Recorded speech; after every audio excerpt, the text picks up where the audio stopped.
implementation toolkit, digital systems and SOP frameworks, continuous mentoring, hand holding and support. ఇప్పుడు నేను మాట్లాడే 30 minutesలో నేను చెప్పదలుచుకున్న పుస్తకం అంతా అయిపోదండి. ఓకే, నేను మీకు కేవలం ఇంట్రొడక్షన్ మాత్రమే ఇస్తాను. ఓనర్ జనరల్గా కూడా స్కూల్ ఓనర్ మైండ్ సెట్ ఈ బుక్ ప్రకారం ఏంటంటే మన మైండ్ అంతా ఒక తీరు తయారైపోద్దంట. అంతనే కదా, మన మైండ్ ఏమవుద్ది అంటే డొమెస్టికేట్ అయిపోద్ది, ఒకలాగా తయారైపోద్ది మన స్కూల్ పెట్టిన తర్వాత. దేని మీద? Parent expectancy of unconscious agreements. మనమే ఒక ఏం చేసుకుంటామంటే అగ్రిమెంట్ చేసుకుంటాం అన్నట్టు. ఇది ఇంత జరిగితే నేను ఇట్లా చేయాలి, ఇలా అయితే ఇలా చేయాలి. మనమే ప్రిన్సిపల్ అగ్రిమెంట్స్. ఇవన్నీ ఎన్ని అగ్రిమెంట్స్ ఉన్నా కూడా ఈ 4 కేటగిరీలలో ఉన్నటువంటి నిర్ణయాలను కనుక మనం కరెక్ట్ తీసుకుంటే మన పాఠశాలలు 100% బ్రాండ్ అవుతాయి, మన ఇండివిజువల్ బ్రాండ్ అవుతాయి అనేది ఇక్కడ మనం తెలుసుకోవాలి. ఒకటి అంటే do what you say what you do. అంతే. ఒక హెడ్ స్కూల్ ఓనరో లేకుంటే కరెస్పాండెంట్ లీడర్గో మనం ఉన్నాము అని అంటే మనం ఏది మాట్లాడితే ఆ మాట అంతే. అంటే ముందో మాట చెప్పండి, ముందో మాట వెనుకో మాట ఉండకూడదు. అంటే మన మాటని ఎంత మనం కాపాడుకోగలిగితే మన పేరు అంత గొప్పగా కాపాడబడుతుంది. రామకృష్ణ, ఏదన్నా జరిగితే దాన్ని పర్సనల్గా తీసుకోవటం అనేది జరగకూడదు. ఇది చాలా మంది అర్థం చేసుకోక పాఠశాలలు నడుపుతూ బీపీలు షుగర్లు తెచ్చుకుంటున్నారు. రైటా రాంగా? రైట్. ఏమండి, ఏదన్నా జరిగితే పర్సనల్గా తీసుకుంటున్నాం మనం. అంటే ఏంటి? ఒక సంఘటన జరిగింది, అబ్బా నాకే జరగాల, నన్ను చూసే వీడు ఇట్లా అనాలా, లేకుంటే నేను సరిగ్గా చేయడం వల్ల ఇట్లా అవుతుందా? We are taking it personal, not professional. ప్రొఫెషనల్గా తీసుకోవటం అనేది చాలా ఇంపార్టెంట్. మూడవది, డు నాట్ మేక్ అజంప్షన్స్. కేవలం మీది అభిప్రాయాలు ఏర్పరచుకోవద్దు. ఇది ఇట్లా జరిగింది అంటే ఇట్లనే కావచ్చు. ఇప్పటి వరకు మనం బెస్ట్ చేశాం కాబట్టి మన స్కూల్ ఈ స్థాయి దాకా వచ్చినాయి. అంతే. We should not forget that. In directly ఈ ఏదైతే అగ్రిమెంట్ అంటున్నామో మనం, ఇది మనం అప్లై చేస్తే లీడర్షిప్ ఒకటి.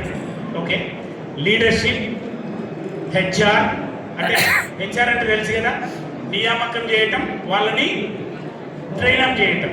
ఎస్, టీచర్లు కావచ్చు, సిబ్బంది కావచ్చు. దెన్ టీచర్ మైండ్ సెట్ని తయారు చేయటం. టీచర్ మైండ్ సెట్ అదే పెద్ద బలహీనత. ఎప్పుడైతే మనం లేకపోయినా మనం ఉన్నట్టు బడి నడిపేటట్టు మనం పద్ధతుల్ని తయారు చేసుకుంటామో అదే మన బలం. మనం దయచేసి దీన్ని బాగా గుర్తుపెట్టుకోవాలి. నేనుంటేనే నా బడి నడుస్తుంది అనే పరిస్థితి కనుక ఉంటే అది మన బలహీనత. అంతే. We are weak as administrators. మనం లేకపోయినా మనం ఉన్నట్టు మన బడి నడిచేటట్టు పద్ధతుల్ని తయారు చేసి పెడితే అవి ఎలా చేయొచ్చో ఈరోజు కొంత చూద్దాం. తర్వాత మనం మాట్లాడే భాషలోనే ఏముంటుంది తెలుసా? చెప్పంటారా? నిజంగా చెప్పంటారా? మీ భాషలో చెప్పండి సార్. నేను ఇంతే తీసుకుంటా. ఎంత తప్పు మాట అంటే అది. నేను ఇంతే తీసుకుంటా. అసలు నువ్వెవరు స్కూల్లో?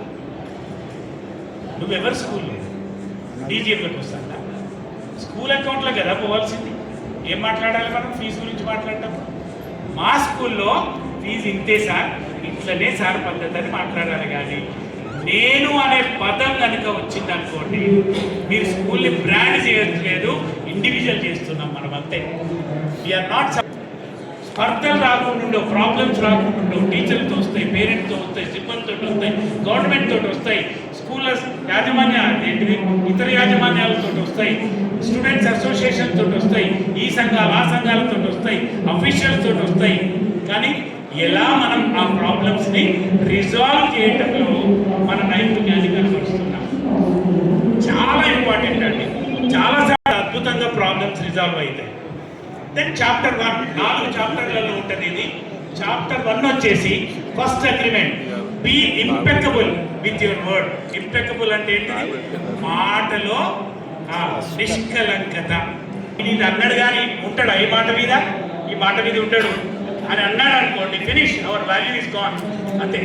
That should not be the way how people will deal with. అది స్టాఫ్ కావచ్చు, పేరెంట్ కావచ్చు, స్టూడెంట్ కావచ్చు, సొసైటీలో ఎవరైనా కావచ్చు. ఒక్కసారి మనం మాట్లాడితే how school owners create culture, brand, trust and alignment through language. మనం మాట్లాడే భాష ద్వారానే the way we speak to people will create the brand of the institution. That is what is our culture. అంతే కదా మనం భాష మాట్లాడేది. మీకు ఒకటి రెండు ఉదాహరణలు చెప్తా. నేను పనిచేసే school Warangal Oasis public school. ఆ స్కూల్లో చదివిన పిల్లలు, ఆ స్కూల్లో టీచర్ వచ్చినా కూడా ఆ పిల్లల్ని కంపల్సరీ మాస్టారు, రవి గారు, Ravi sir, Ravi master, Padma teacher అని మనం మాట్లాడితే మనం వినే పిల్లలు, పేరెంట్స్ కూడా వాళ్ళని అట్లనే సంబోధిస్తారు. మన అధికారాన్ని చూపించుకునే దానికి ఏ రవి ఇట్రా, ఏ పున్నమి ఇక్కడ అని మనం మాట్లాడినాం అనుకోండి, that doesn't create a culture of respect in the institution. తక్కువ చేసి పిలవాలి, నో. మనం అవతల వ్యక్తిని ఎంత రెస్పెక్ట్ ఇస్తే మన స్కూల్లో కల్చర్ అంత ఇవాల్వ్ అవుతుంది. So this is what how పిల్లలతో నిర్వహించే పద్ధతిలో teachers are replaceable. You should be grateful you have this job. I don't trust teachers with responsibility. Parents are enemies. We can't improve because this is a low fee school. ఇట్లాంటి భాష మనం మాట్లాడినాం అనుకోండి, teacher లోపల గౌరవం కానీ నమ్మకం కానీ పెరగదు. ఈ భాష ఏంటంటే ఏముందమ్మా, నువ్వు సరిగ్గా పని చేయకపోతే ఇంకోలో పెడతా. వాళ్ళకు ఏమైనా ఓనర్షిప్ ఫీల్ అవుతారా స్కూల్ గురించి? ఈ స్కూల్ నాది, నేను ఈ స్కూల్లో ఉంటాను అనే భావన రాదు కదా. ఒక థ్రెట్ అన్నట్టు అది. Next, you should be grateful. నీకు ఈ జాబ్ ఇచ్చినందుకు నువ్వు ఎంత కృతజ్ఞత కలిగి ఉండాలి, అసలు నీకేమైనా ఉన్నదా అని మాట్లాడినావు అనుకోండి, ఇక నువ్వు అనిపించిన వాళ్ళే అనుకుంటూ పోతారు మనసులో. వైట్ కలర్ లే అంటే అప్పుడే తీసేది. Okay, I don't trust. Okay, teachers ఎవరికైనా ఒక ఏదైనా పనిస్తే ఎవరైనా చక్కగా చేస్తారా మన స్కూల్లో? ఇలాంటి భాష ఏ స్కూల్ మేనేజ్మెంట్ అయితే మాట్లాడతారో ఆ స్కూల్లో ఒక కల్చర్ అనేది డెవలప్ కాదు. ఇట్లాంటి భాష ఆలోచనలు మన లోపల ఉన్నాయనుకోండి, నో, అక్కడ స్కూల్ కల్చర్ అనేది డెవలప్ కావట్లేదు. ఉన్న కల్చర్ ఏమవుతున్నది, డీకల్చరైజ్ అవుతున్నది. We can't improve because this is a low fee school. నా స్కూల్ ఎక్కడ డెవలప్ అవుతుంది, ఈ ఫీ తీసుకుంటే నా స్కూల్ ఎన్నో డెవలప్ కావాలి అనే ఆలోచన కనుక ఉంటే ఈ స్కూల్ ఎన్నటికీ డెవలప్ కాదు. ఏం టీచర్, మనం అందరం కలిసి మంచిగా పనిచేస్తే మన స్కూల్ పెరుగుద్ది, మీరు కూడా పెరుగుతారు. టీచర్ మంచిగా పిల్లలు ఎక్కువ వచ్చింది అనుకోండి, మీ శాలరీ పెరగదా, మీకు డిపార్ట్మెంట్ పెరగదా, మీ క్లాసెస్ పెరగదా. ఎప్పుడైతే టుగెదర్గా, అంటే దీన్ని ఏమంటారంటే ఇంక్లూజివ్ టాక్ అంటారు. జనరల్గా మనం ఏం చేస్తాం, నేను అని మాట్లాడతాం మన స్కూళ్ళల్లో. Never, please never. పేరెంట్తో మాట్లాడినా, టీచర్తో మాట్లాడినా మనము అని ఎప్పుడైతే మనం మాట్లాడతామో అక్కడ ఏదో పొరపాటు జరగవచ్చు, కానీ మీరు నమ్మదగిన వ్యక్తే మాస్టర్ అన్న అండి బయటికి పోయేటప్పుడు తప్పకుండా ఆ మనసులో ఆ నమ్మకాన్ని పెంచుకుంటూ వెళ్తారు. Let's work with clarity and honesty. మంచి వర్క్ చేద్దాం. ఇప్పుడు ఏం చేయాలో మీకు తెలియకపోతే నన్ను అడగండి, ఎట్లా చేయాలో తెలియకపోతే మన ఇద్దరం డిస్కస్ చేసుకుని డిసైడ్ చేద్దాం. అంతేగాని క్లారిటీ లేకుండా పని చేయకండి. అట్లాగే ఆనెస్టీ చాలా అవసరం అండి. ఏ చేసినా టీచర్ తప్పు జరిగినా చెప్పండి అనేదే రావాలి మనకు కావాల్సింది. ఎక్కడన్నా అనే యాదగిరి గారు ఎవరిని రానియదు, ఎవరికి రావాలి. Let's work with clarity and honesty. We improve through training and criticism. Every role is available. మనం ప్రాపర్గా ట్రైన్ అప్ అయితే టీచర్ ఎందుకు డెవలప్ కావండి? మనం ఆయనతో కూడా ఇదే మాట్లాడాలి. మనం స్కూల్ సెక్యూరిటీతో కూడా ఇదే మాట్లాడాలి. డ్రైవర్ హెచ్ఆర్ అంటే కేవలం ఫ్యాకల్టీ మాత్రమే కాదండి. It is everybody that is working for the institution. Everybody we must make feel that it is our school, it is our school అనేటటువంటి క్లారిటీ తీసుకురావాలి. I trust you. ప్రతి వ్యక్తిని మనం నమ్మాలి, నమ్ముతున్నామని చెప్పాలి. Let's work with clarity and honesty. చాలాసార్లు మీకు ఇంకా ప్రజెంటేషన్లు దొరుకుతుంది. ఈ మాత్రం తెలియదా? రిసెప్షన్లో కూర్చున్నప్పుడు ఎట్లా మాట్లాడితే తెలియదనుకునే నేర్పించుకోవాలి. అంతే, తెలుసు అనుకుంటే మోసపోతాం. No, we should not think. We must always feel that it is. Let's work with clarity and honesty culture అయినట్టే. అంతే. ఈ ఇవాళ వాళ్ళ గురించి మాట్లాడతారు, మన గురించి కూడా మాట్లాడతారు.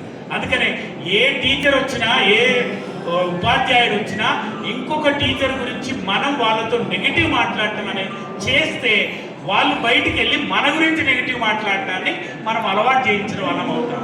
So every role is valuable. మనం చెప్పాలి, అరే టాయిలెట్స్ కడిగే ఆయ కూడా ఇంపార్టెంట్. ఎందుకంటే తను లేకపోతే ఆ పని నేను చేయలేను. ఆ విషయంలో తనే గొప్ప. ఒక అన్నం అనుకోండి, ఆ వినే వ్యక్తి ఏమనుకుంటారు కదా, ఇవాళ ఆయన అన్నాడు, రేపు కొంచెం ఇంటరాక్ట్, రేపు నన్ను కూడా అంటాడు అనుకుంటాడు.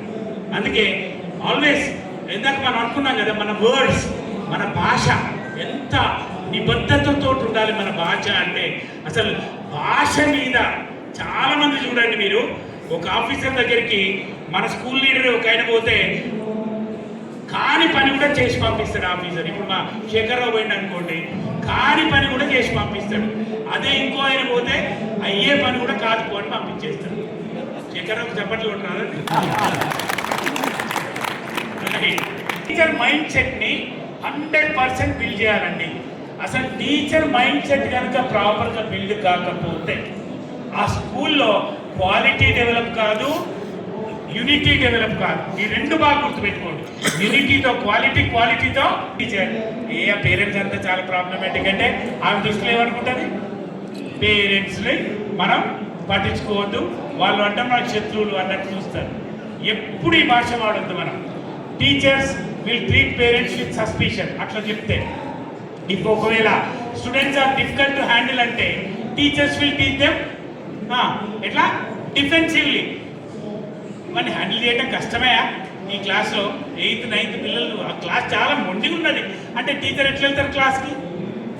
డిఫెన్సివ్ వెళ్తారు. నా వల్ల ఎక్కడైతే మా ప్రిన్సిపలే చెప్తాను, మా మేడమే చెప్తాను, మా జానే చెప్తాను, వీళ్ళు చాలా మొండోళ్ళట అనుకుంటూ వెళ్తారు.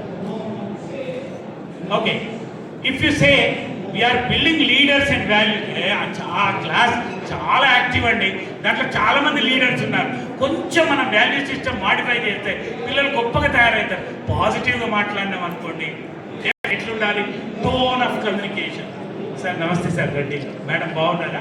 సార్ ఎట్లున్నారు? పిల్లలందరూ బాగున్నారా? ఈ వచ్చిన వ్యక్తి కేవలం ఫీజు కన్సెషన్కే వచ్చిండు, వీడు పిండి పోతాడు అనుకున్నాడు అనుకోండి, మనం ఇంపెక్కబుల్ వర్డ్స్ అనుకున్నాం కదా, ఎన్నన్నా చెప్పండి సార్, ఇది వర్కౌట్ కాదు సార్, మీకు నమస్కారం పెడతా సార్, మీరు 10 సార్లు అడుగుతున్నారు, నేను 20 సార్లు నమస్కారం పెట్టేందుకు రెడీగా ఉన్నా. దయచేసి అది ఒక్కటి అడగండి సార్. 1 గంట ఎక్కువ చదువు చెప్పవరండి మేము చెప్తాం, కానీ ₹1 తగ్గించవరండి అది మాత్రం సాధ్యం కాదు సార్, వర్కౌట్ కాదు సార్. నేను టీచర్ను బాధ పెట్టలేను, ఒక క్వాలిటీ లేని టీచర్ని ఇచ్చి నేను మిమ్మల్ని బాధ పెట్టలేను. కాబట్టి స్కూల్ సరిగ్గా పనిచేయాలి అంటే మీరు ఫీ విషయంలో తప్పకుండా మీరు కోఆపరేట్ చేయాలి అని చెప్పండి. అలాగే చెప్తాడు అనేది బయటికి వచ్చింది అనుకోండి, 4 పేరెంట్స్ వచ్చేటోళ్ళు కూడా పోతే మారతలేడట కోపు, అంతే. That is how it happens. Clarity of message, మనం మాట్లాడే భాషలో డెఫినెట్గా క్లారిటీ ఉండాలి, స్పష్టంగా మాట్లాడాలి. అంటే మనం చెప్పదలుచుకునే తక్కువ మాటల్లో ఈ అంటే మధ్యలో ఆపి అడుగుతా. ఇప్పుడు ఈ 1 2 3 4 5 ఉన్నాయి, ఈ 5 ఇది స్ట్రైట్ చేంజ్ చేసి మిమ్మల్ని 2వ 3వ ఓకే.